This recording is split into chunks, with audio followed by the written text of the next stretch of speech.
Start है, बहुत बढ़िया बहुत बढ़िया, मतलब सारा एक्टिविटी आ गया। अच्छा चलो, तो हम लोग पढ़ने जा रहे हैं आज संविधान। संविधान, ठीक है वो। अच्छा, हम लोग वो चीजें पढ़ेंगे ना, केवल फैक्चुअल चीजें जो आपको पूछी जाएंगी वो लिखवाया जाएगा, और जो एक्स्ट्रा बताने की जरूरत होगी हम बोल देंगे यहाँ पे।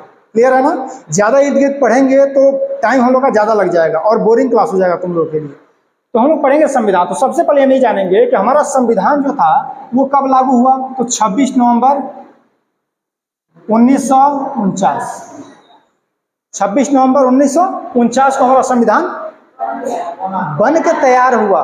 26 नवंबर 1949 को बन के तैयार हुआ। और बन के तैयार होने का मतलब क्या हुआ कि उस पर सभी लोगों ने अपनी सहमति दे दी कि क्या हो गया, ये संविधान मान्य हो गया।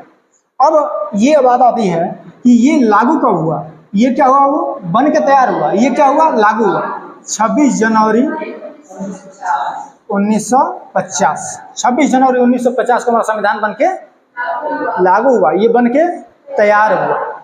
अब देखो, अब ये प्रश्न उठता है, एक बार क्वेश्चन पूछा गया कि 26 जनवरी को क्यों, जब हमारा संविधान बन रहा था और बन के तैयार हुआ, तैयार होने में लगा समय, क्या लिख देते हैं, लगा समय, मतलब कितना टाइम लगा था, तो 2 वर्ष 11 माह और 18 दिन। अच्छा, दिन में बड़ी का मात्रा मत लगा देना, नहीं जानते क्या होता है, हालांकि मात्रा वात्रा में हम भी उल्टा पुल्टा है। बड़ी का मतलब था दिन, मतलब होता है गरीब। छोटी का मात्रा लगता है तो दिन मतलब क्या होता है, डे काउंट। और बड़ी का लगा दिनहीन, दिनहीन जहां लिखा है दिन मतलब गरीब हो जाता है, ठीक है, तो वो नहीं लगाना। तो 2 वर्ष 11 माह 18 दिन में हमारा संविधान बन के तैयार हुआ। अब जब तैयार हुआ तो क्यों नहीं हम 26 नवंबर को सब उसको लागू कर दिए, 26 जनवरी क्यों गया। उसका कारण है कि 26 जनवरी 1931, डेट याद रखना, 26 जनवरी 1931 को रावी नदी के तट पर लाहौर में, लाहौर उस समय कहाँ पे था, वो भारत में पाकिस्तान में, भारत था ना, पाकिस्तान नहीं बना था। कब की बात हो रही है, 1931 की। तो उस समय पाकिस्तान भी किसका पार्ट था, भारत का पार्ट था। तो 26 जनवरी 1931 को लाहौर में रावी नदी के तट पर कांग्रेस का अधिवेशन हुआ था, जिसमें ये लोग झंडा तोलन किए थे। और झंडा तोलन करके ये कहा गया था कि आज से प्रत्येक वर्ष, मतलब हर साल, हम सभी लोग भारत के लिए पूर्ण स्वराज मनाएंगे। बात समझ आ रहा है ना, मतलब एक तरीके से हम अपने आप को मान लें कि हम पूर्ण स्वराजी हैं, स्वतंत्र हैं, और हर साल झंडा फहराया गया। तो भाई उस दिन को भी यादगार बनाना है ना। तो संविधान सभा के सदस्य बोले कि 26 नवंबर हो ही गया, 2 महीने की बात है, रुक जाएंगे तो आने वाली पीढ़ियों को बार बार इस चीज को बताया जाएगा कि हमारे देश में पहली बार झंडा तोलन कब किया गया था। बात समझ आ गया ना। तो इस दिन को यादगार करने के लिए 26 जनवरी 1950 का दिन चुना गया, जिस दिन हमारा संविधान लागू हो गया। बात समझ आ गई इतना, ठीक। अब आते हैं 24 जनवरी 1950 को लास्ट मीटिंग हुई थी बाबू। 26 नवंबर को हो गया था ना, 26 जनवरी के पहले 24 जनवरी को एक बार सब लोग बैठे और बैठ करके बोले कि बात तो हो गई, सब संविधान बन के तैयार हो गया, एक काम करो, हम लोग का राष्ट्रगीत क्या होगा, राष्ट्र गान क्या होगा, राज चिन्ह क्या होगा, सब कुछ क्लियर होना चाहिए ना। हाँ भाई, क्लियर होना चाहिए। तो एक काम करते हैं, सबसे पहले तो हमारे यहाँ राष्ट्रपति कौन होगा, इनको चुन लिया जाए। तो हमारे राष्ट्रपति के लिए दिन में 24 जनवरी 1950 को जवाहरलाल नेहरू जी, पंडित जवाहरलाल नेहरू जी, जो हमारे प्रथम प्रधानमंत्री थे, वो उठे और कहे कि हम राजेंद्र बाबू का नाम नामित करते हैं राष्ट्रपति के लिए। सभी लोग बैठे हुए हैं, तो खड़े होकर प्रधानमंत्री जो थे वो क्या कह रहे हैं कि हम, वो प्रधानमंत्री थे कि नहीं थे, थे 1947 से प्रधानमंत्री थे। तो उन्होंने कहा कि हम मतलब डॉक्टर राजेंद्र प्रसाद जी को नामित करते हैं कि यही राष्ट्रपति बने। तो सरदार वल्लभ भाई पटेल उठे, गृह मंत्री थे, वो बोले कि हम क्या करते हैं, समर्थन करते हैं। ठीक है, तो उसी दिन से 24 जनवरी से हमारे यहाँ राष्ट्रपति कौन बन गए, डॉक्टर राजेंद्र प्रसाद जी, जिनको कहा जाता है कि भारत के प्रथम राष्ट्रपति डॉक्टर राजेंद्र प्रसाद जी थे। क्लियर हुआ। कब उनका चयन हुआ था, 24 जनवरी को। लेकिन 26 जनवरी को जब झंडा तोलन किया गया, गणतंत्र दिवस मनाया गया, उस दिन उन्होंने क्या किया, शपथ लिया। बात समझ आ रहा है, शपथ किस दिन लिए, 26 जनवरी 1950। और उनको नामित कब किया गया था? 24 जनवरी 1950। इलेक्शन हुआ था राष्ट्रपति के लिए? नहीं। संविधान सभा ने ही क्या कर दिया? चुन लिया कि प्रथम राष्ट्रपति हमारे कौन रहेंगे? डॉक्टर राजेंद्र प्रसाद जी रहेंगे। ये क्लियर हुआ? तो कितना टाइम लगा था वो? 18 दिन।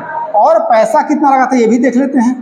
तो लगभग 64 लाख रुपए। उस समय का बहुत है ना, लगभग कितना बाबू? 64 लाख रुपया लगा था उस समय। लगभग 63,94,000 के करीब लगा। तो हम लोग कितना मान लिए? लगभग 64 लाख रुपया उस समय लगा था। तो संविधान हमारा सब बन के तैयार कब हुआ? जल्दी बोलो। 26 नवंबर 1949। संविधान सभा की अंतिम बैठक कब हुई? राष्ट्रपति किनको चुन लिया गया? किसने उनका नाम नामित किया? किसने उनका समर्थन किया? वल्लभ भाई पटेल ने। सरदार वल्लभ भाई पटेल क्या थे? गृह मंत्री और उप प्रधानमंत्री। और क्या थे? उप प्रधानमंत्री। प्रधानमंत्री कौन थे? पंडित जवाहरलाल नेहरू जी। उप प्रधानमंत्री थे सरदार वल्लभ भाई पटेल और प्लस गृह मंत्री थे सरदार वल्लभ भाई पटेल। उन्होंने समर्थन कर दिया और राष्ट्रपति हमारे जो प्रथम राष्ट्रपति बने। सौभाग्य ये था हम लोग का कि हमारे यहाँ के, कहाँ के? सिवान जिले के जीरादेई के। किस गांव के? जीरादेई के। ठीक है, जीरादेई गांव के हैं जिन्होंने 26 जनवरी 1950 को शपथ लिया और राष्ट्रपति का कार्य प्रारंभ किया। ठीक है। कितना पैसा लगा था? 64 लाख। कितना समय लगा था? 2 वर्ष, 11 माह, 18 दिन। ठीक है, इसको नोट कर लीजिए, उसके बाद आगे बताते हैं। चलो आगे देखते हैं। देखो कितना अच्छे से मिट रहा है।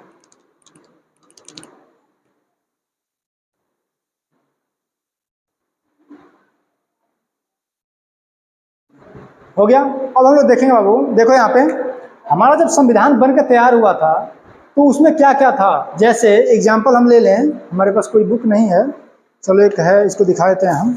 मान लो कि हम तुम लोग को ये बुक दे रहे हैं, इधर देखो ये बुक दे रहे हैं, ठीक है ना। तो इसको पढ़ने के लिए जब भी तुम्हारे पास कोई बुक आता है तो क्या करते हो? सबसे पहले इसको खोलोगे तो पहले पेज पे लिखा रहेगा कि इस बुक में क्या क्या है। राइटर जो लिख रहा है वो तुमसे क्या चाहता है, और लिखा रहेगा ऊपर 2 शब्द लिख के, और नीचे राइटर लिखा रहेगा, लिखा रहता है ना। उसके बाद जैसे ही खोलोगे तो इंडेक्स आता है। इंडेक्स देखो यहाँ हमारे में भी लिखा है इंडेक्स। इंडेक्स मतलब होता है सूची, जिसमें आप लोगों में लिखा रहता है पाठ्य सूची, और चैप्टर का नाम लिखा रहता है। अब एक एक चैप्टर में एक चैप्टर का नाम लिख दिया। मान लो कोई परमाणु की संरचना, अब उसमें आप देखोगे तो टॉपिक लिखा रहता है, उस चैप्टर में टॉपिक है। क्लियर है ना। तो उसी तरीके से हमारा जब संविधान बन के तैयार हुआ तो वो भी तो एक बुक ही था ना। तो हमारे संविधान में यहाँ देखो, यहाँ हम लिखते हैं मूल। मूल मतलब क्या बाबू? जो संविधान बना था अर्थात 26 जनवरी 1950 को जो लागू हुआ था उसमें क्या क्या था? देखो 22 भाग। 22 भाग का मतलब 22 चैप्टर समझ लो। 22 भाग का मतलब 22 चैप्टर समझ लो, ठीक है ना। 22 भाग, 8 अनुसूची, 8 अनुसूची और 395 अनुच्छेद, ठीक है ना। 395 अनुच्छेद। क्लियर है। ये किसमें था वो? मूल में। इसका मतलब क्या है? अगर हम आज कंपेयर करें तो आप अपना कोई भी सिलेबस उठाओ तो उसमें क्या देता है? कहता है ना कि आप लोग को 5 यूनिट पढ़ना है। सुना हो ना, 5 यूनिट पढ़ना है। एक यूनिट में 3-3 चैप्टर है। मान लेते हैं किसी में 3 है, किसी में 2 है, और टोटल मिला के 12 चैप्टर पढ़ने हैं, ठीक है ना। और अब चैप्टर के अंदर जाओगे तो एक एक चैप्टर में 5-5, 10-10 टॉपिक होंगे। तो अब तुलना करो, जो यूनिट है ना वो अनुसूची है। देख रहे हैं, जो यूनिट है वो क्या है? अनुसूची है। जो चैप्टर है वो भाग है, और जो टॉपिक बोल रहा है वो क्या है? अनुच्छेद है। तो हमारे संविधान में, मूल संविधान में कितनी अनुसूचियां, कितने भाग और कितने अनुच्छेद? 395, ठीक है ना, 395। अब लिखेंगे आज जो संविधान हमारे पास है उसमें क्या क्या है तो देख लो। उसमें है 22 भाग। आप कहोगे तो क्या मतलब बना, बता रहे हैं 22 भाग। यहां लिखेंगे गिनती से 25, मैंने काउंटिंग करोगे तो 25 भाग हो गया है, लेकिन 22 भाग ही है। अभी समझाएंगे कैसे, ठीक है ना। 12 अनुसूची हो गया है, 12 अनुसूची हो गया है, और लगभग 448 से अधिक क्या हो गया है, अनुच्छेद। तो आप कहोगे कि सर ये 448 से अधिक अनुच्छेद हो गए, 22 ही भाग है, लेकिन आप कह रहे हैं गिनती से 25, इसका मतलब क्या हुआ। इसका मतलब ये होगा कि जब संविधान बनकर मैं तैयार हुआ तो आज भी कहा था ना कि उसमें कहीं भी परिवर्तन ना करो। तो अनुसूची 4 बढ़ा है, केवल कितना बढ़ा है, 4। 8 अनुसूची था, कितना हो गया है, 12। लेकिन 22 भाग का 22 भाग है, गिनती से 25 हुआ। जैसे हम कहते हैं कि हमारे पास 1 2 3 4 5 क्लास है, तब तक कुछ बच्चे आ गए जो कह रहे हैं कि हमको पढ़ना है, और क्लास में हमारे क्या है, उस सब्जेक्ट की पढ़ाई नहीं हो रही है। तो हम क्या करेंगे, अच्छा ठीक है 5 के क में बैठ जाओ। 5 के क का मतलब क्या हुआ कि एक रूम है, तो हम इधर पढ़ा रहे हैं, इसी रूम में साइड में तुम बैठ जाओ। तो जो भाग बढ़ा है ना, वो नंबर से नहीं बढ़ा है। अभी भी काउंट करोगे तो 1 2 3 4 5 6 7 8 करके ही हमारे पास भाग है। तो कैसे बढ़ा है सर, तो बढ़ा है 4 का क, 9 का क, 12 का क। समझ में आ रहा है, इस तरीके से करके बढ़ा है। तो गिनती से कितना हो गया है, लेकिन अभी भी कितना काउंटिंग में है, नंबरिंग में कितना है, 1 2 3 22 तक ही जाएगा, 22 से ऊपर भाग नहीं मिलेगा। लेकिन जैसे भाग 1, भाग 2, भाग 3, भाग 4, भाग 5 के पहले आ जाएगा भाग 4 का क, भाग 5। तो 5वें भाग तक तो गए हम, लेकिन कितना हो गया है, 6 हो गया है ना, 4 का क। फिर भाग 7, भाग 8, भाग 9, भाग 9 का क। समझ आ रहा है ना। तो 22 तक ही जाता है, लेकिन ऐसे गिनती से कितना हो गया, 25 हो गया।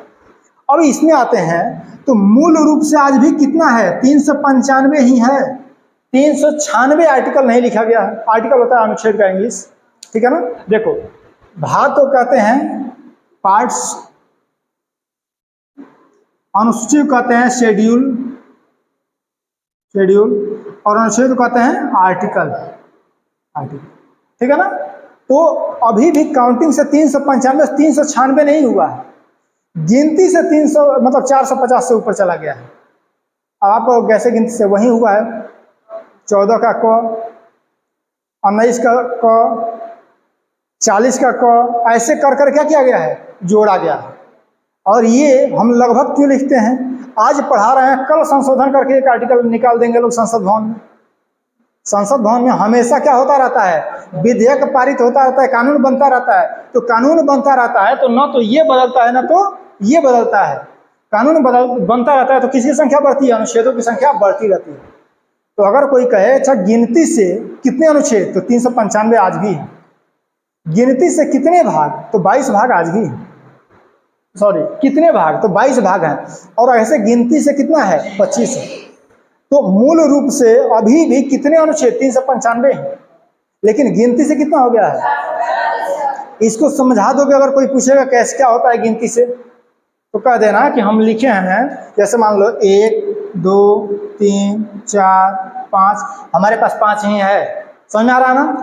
तो अब क्या कर रहे हैं, 1 2 इसके बीच में डाल दिए 2 का पहला, 3 4 3 का पहला दूसरा, कुछ भी डाल दो, 4 का पहला। तो अब देखो 1 2 3 4 5 ही है ना, लेकिन अब कितना अनुच्छेद पढ़ना पड़ेगा, 1 2 3 4 5 6 7 8 पढ़ना पड़ गया। तो उस तरीके से काउंट करेंगे तो 448 से अधिक हो गया है, अदरवाइज 395 ही है। लेकिन आप लोगों में क्वेश्चन पूछता है तो क्वेश्चन ध्यान से देखना होगा कि मूल संविधान कह रहा है कि नहीं कह रहा है। मूल संविधान कह रहा है कि आज का संविधान कह रहा है। मूल संविधान मतलब जो संविधान बन के तैयार हुआ था। तो क्या कहोगे, 22 भाग, 8 अनुसूची और 395 अनुच्छेद। आज चेंजिंग किसमें हुआ है, अनुसूची हो गया है 12, मतलब 9, 10, 11, 12 चेंजिंग हुआ है, बढ़ा है, अदरवाइज कुछ नहीं बढ़ा है। भाग में मतलब 22 तक ही है, काउंटिंग से 25 हो गया है, ठीक है। और अनुच्छेद में 395 ही है, काउंटिंग से 448 से अधिक हो गया। अभी तक लगभग 125 संशोधन हो चुके हैं। 125 संशोधन। संशोधन क्या होता है? संविधान में जैसे मान लो कि अनुच्छेद 1 में कुछ लिख दिया गया हो, कुछ भी, चलो क्या लिखा है वही बता देते हैं। अनुच्छेद 1 में लिखा गया है कि भारत राज्यों का संघ है। भारत क्या है? राज्यों का संघ है। इसमें, इस संघ में कोई भी बाहरी राज्य अंदर आ सकता है, बाहर नहीं जा सकता, लिख दिया गया संविधान में। और हमारा संघ अविनाशी है। अविनाशी मतलब जिसका विनाश नहीं हो सकता है।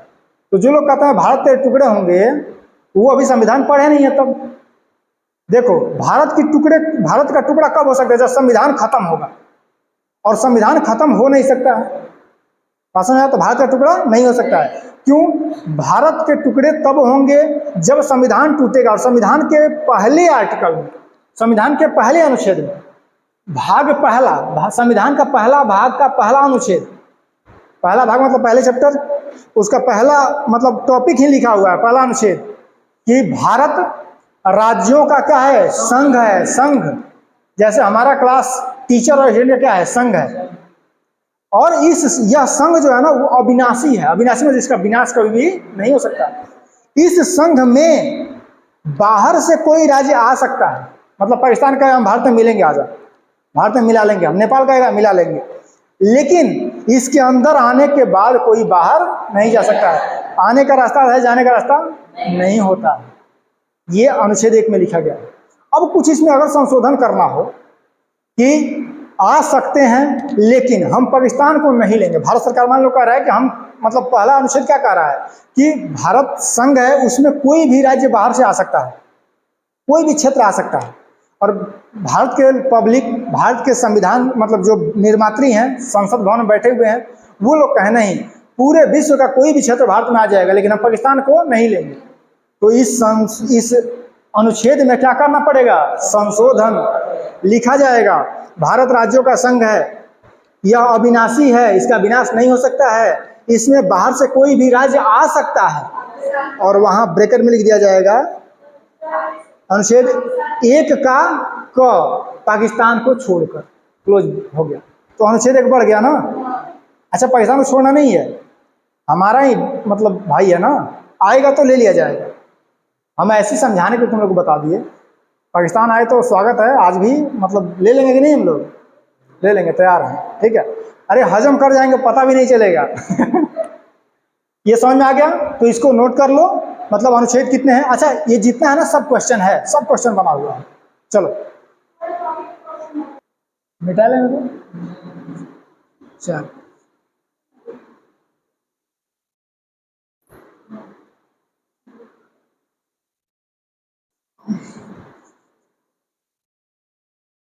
अब चलो हम देखेंगे कि हम लोग का राज चिन्ह क्या है। चलो इसी से लिख देते हैं,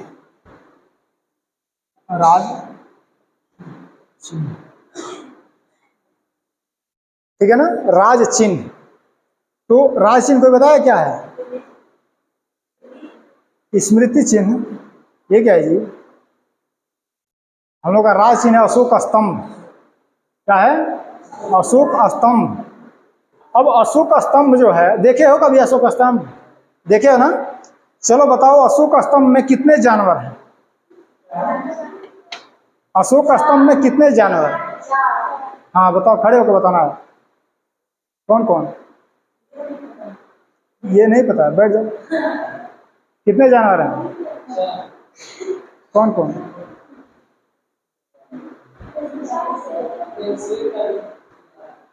वो तो आता ही है, मान लो। अच्छा, अशोक स्तंभ कहाँ है, था, कहाँ से लिया गया? यूपी के सारनाथ। तो यूपी तुम लोग के पास है, सारनाथ बनारस से 10 किलोमीटर 5-6 किलोमीटर पहले स्टेशन एक पड़ता है सारनाथ। वहीं पे महात्मा बुद्ध अपना पहला उपदेश भी दिए थे। इतिहास पढ़ाएंगे ना तो आप लोग बताएंगे, महात्मा बुद्ध पहला उपदेश दिए थे सारनाथ में। तो अशोक के शासन काल में अशोक क्या कहते? पत्थर को तोड़वा करके, मतलब पत्थर को कटवा करके और अशोक स्तंभ बनवाए थे, इसलिए क्या कहते हैं? अशोक स्तंभ। इसकी सबसे बड़ी, चलो लिखते हैं यहाँ पे, अशोक स्तंभ। इसकी विशेषता, इसकी विशेषता, तो सबसे बड़ी इसकी विशेषता जानते हो क्या है? इसकी सबसे बड़ी विशेषता है कि यह एक ही पत्थर में बना हुआ है, एक ही पत्थर का। इसका मतलब क्या हुआ सर? इसका मतलब ये हुआ कि आज दुर्गा जी का मूर्ति देखते हो ना, कैसे बनाया जाता है? मिट्टी ले लेके रख दिया जाता है। हम कह दें कि काम करो, लकड़ी का डिजाइन तैयार करो, तो लकड़ी काट काट के टच किया जाता है। हम कह दें इतना बड़ा तुमको एक पत्थर दे दे, पत्थर इतना बड़ा सीला, और इस पत्थर को कहें कि इसको काट के और ऐसे काट के मिट्टी निकालो कि मूर्ति तैयार हो जाए, तो बहुत कठिन होगा ना। और यह अशोक स्तंभ एक ही पत्थर, बड़ा सा पत्थर को काट करके बनाया गया है, मतलब जोड़ा नहीं गया है, काट के बनाया गया है। थोड़ा सा ही मिस्टेक होता तो पूरा कारीगरी खत्म।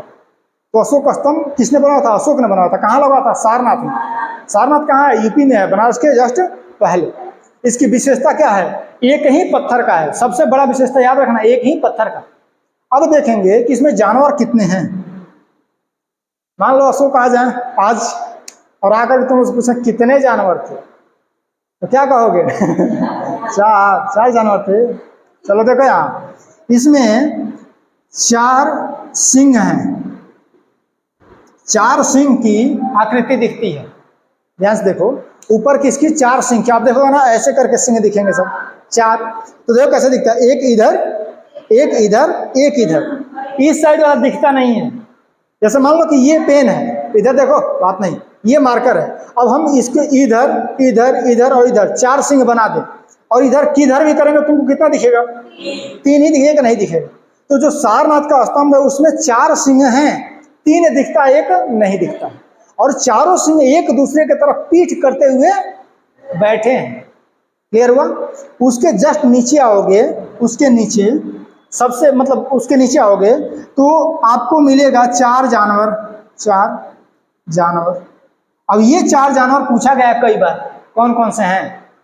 तो इन 4 जानवर में एक दौड़ता हुआ घोड़ा है बाबू, दौड़ता हुआ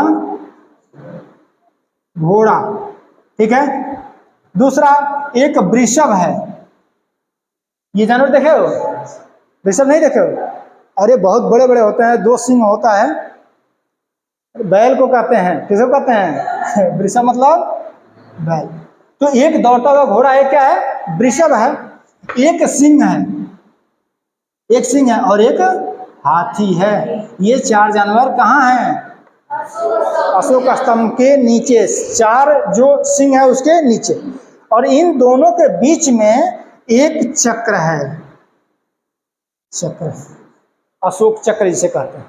क्लियर है ना? और सबसे नीचे लिखा गया है सत्यमेव जयते। इसका हिंदी क्या होगा बाबू? सत्य की हमेशा जीत होती है, सत्यमेव जयते। और सबसे ऊपर लिखा गया है, ऊपर लिखते हैं यहाँ पे, सबसे ऊपर लिखा गया है धर्म चक्र। धर्म चक्र, धर्म चक्र का मतलब क्या होता है कि ये जो चक्र है ना, अशोक चक्र, ये धर्म चक्र लगा हुआ है। अर्थात ये मान लो कि हमारे पास ये चक्र का पंखुड़ी हो गया, धर्म चक्र, धर्म घूम के आता ही है। इसका मतलब क्या हुआ? धर्म घूम के आता ही है। कृष्ण भगवान क्या बोले हैं? यदा यदा ही धर्मस्य ग्लानिर्भवति भारत। जब जब धरती पर अधर्म का बढ़ावा होगा हम आएंगे और क्या करेंगे? वो अधर्म का विनाश करेंगे। उसी को लिखा गया कि धर्म चक्र है। मतलब अधर्म अगर बढ़ रहा है तो इसके बाद क्या आने वाला है? धर्म आने वाला है।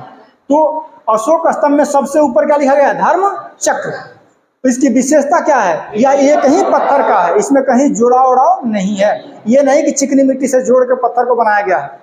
इसमें ऊपर 4 सिंह एक दूसरे की तरफ पीठ करते हुए बैठे हैं, जिसमें 3 दिखाई देते हैं, एक नहीं दिखाई देता है। उसके नीचे एक चक्र बना हुआ है, इसे अशोक चक्र के नाम से जाना जाता है। उसके नीचे 4 जानवर हैं, दौड़ता हुआ घोड़ा, सिंह, वृषभ और एक हाथी। 4 जानवर हैं। और नीचे लिखा गया है सत्यमेव जयते। ये जो सत्यमेव जयते है यह मुंडकोपनिषद से लिया गया है, मुंडकोपनिषद से लिया गया है। यह मुंडकोपनिषद जो है वह अथर्ववेद का भाग है, अथर्ववेद वेद का भाग है। मतलब अथर्ववेद के मुंडकोपनिषद से लिया गया है सत्यमेव जयते, जो कि अशोक स्तंभ पे लिखा गया है। कहीं पे इसमें डाउट हो तो पूछो, नहीं हो तो लिखो। क्या है, डाउट है? देखो एक मिनट रुक जाओ। राज चिन्ह भारत का अशोक स्तंभ कब अपनाया गया? 26 जनवरी 1950 को कहा गया कि हमारा राज चिन्ह क्या होगा? अशोक स्तंभ होगा। यह अशोक स्तंभ की सबसे बड़ी विशेषता, एक ही पत्थर का बना हुआ है। यह अशोक स्तंभ जो है कहाँ पे है बाबू? सारनाथ में। सारनाथ में। सारनाथ कहाँ पे है? यूपी में है। उत्तर प्रदेश के बनारस के 5-6 किलोमीटर पहले एक स्टेशन पड़ेगा सारनाथ, वहीं पे। इसी सारनाथ में महात्मा बुद्ध ने क्या दिया था? अपना पहला उपदेश दिया था। क्लियर है? अशोक स्तंभ की सबसे बड़ी विशेषता एक ही पत्थर का। इसके सबसे ऊपर लिखा गया है धर्म चक्र। ठीक है? उसके अशोक स्तंभ में 4 सिंह एक दूसरे की तरफ पीठ करते हुए बैठे हुए हैं, जिसमें से 3 सिंह दिखाई देते हैं, एक नहीं दिखाई देता। ठीक है? उसके बाद एक चक्र है जिसे हम लोग अशोक चक्र कहते हैं। उसके बाद 4 जानवर हैं। इन जानवर को याद रखना होता है। 4 सिंह तो याद रहेगा हमेशा, इन 4 जानवर को याद रखना है। क्या रखना है? एक तो सिंह में से एक हाथी, एक घोड़ा और एक बैल। ठीक है? सबसे नीचे लिखा है सत्यमेव जयते। सत्यमेव जयते का अर्थ होता है सत्य की हमेशा जीत होती है। सत्य की हमेशा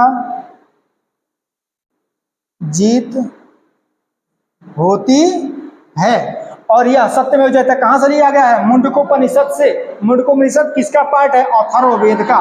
वेद कितने होते हैं? 4। कौन कौन? ऋग्वेद, सामवेद, यजुर्वेद, अथर्ववेद।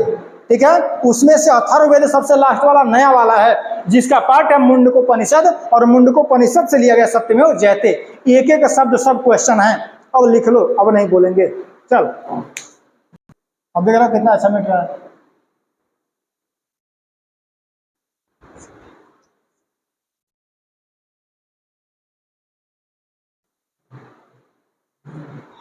चल ये हो गया। तो अब हम लोग एक बार समराइज कर लेते हैं आज के क्लास को, क्या क्या हम लोग पढ़े हैं। पेन बंद, पेन बंद। अब समराइज करने जा रहे हैं। ठीक है? तो सुनो, सबसे पहले हम लोग आए और स्टार्ट किए संविधान।